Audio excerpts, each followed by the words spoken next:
And it was Wednesday. The chief priests had had enough of Jesus, his preaching, his teaching, his so-called healings. It was time to put an end to people thinking he was the Savior of the world, not the world that the priests lived in, not the world that they knew God created.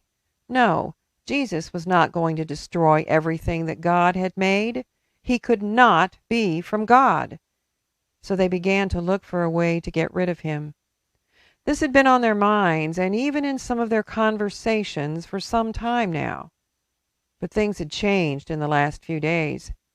How dare he run the merchants out of the temple? How dare he tell the people how to believe in God? Who did he think he was? Earlier they had hoped to run him out of town. But now they were ready to do whatever was needed to end his life. They just knew, this was what God wanted them to do.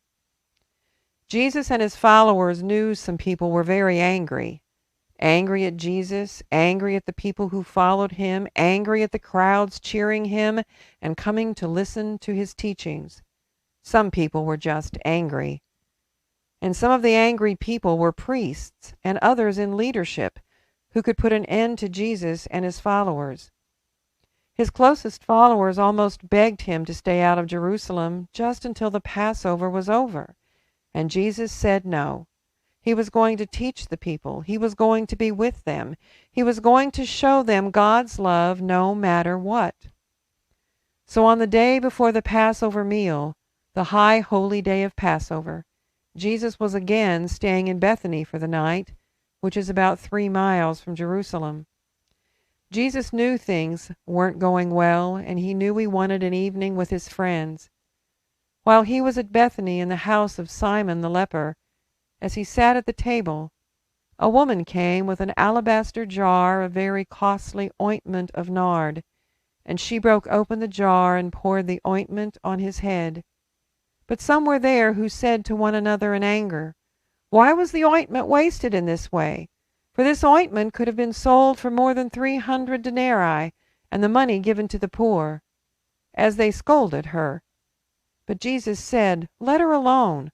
Why do you trouble her? She has performed a good service for me.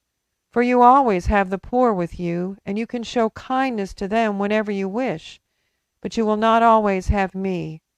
She has done what she could. She has anointed my body beforehand for its burial. Truly I tell you, wherever the good news is proclaimed in the whole world, what she has done will be told in remembrance of her." Mark 14:3-9.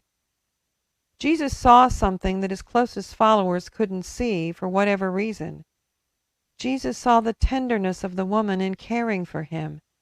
In that moment, it wasn't about the cost of the perfume. It wasn't about what else the money could be used for.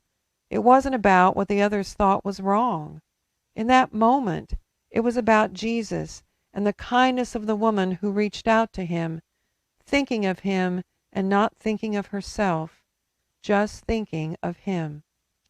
In this very moment, may you think about him, the one who holds you close, the one who is always with you. In this very moment, may we think only of him. Jesus, Jesus, Jesus, just like the woman so long ago, and we still remember her. And it was Wednesday.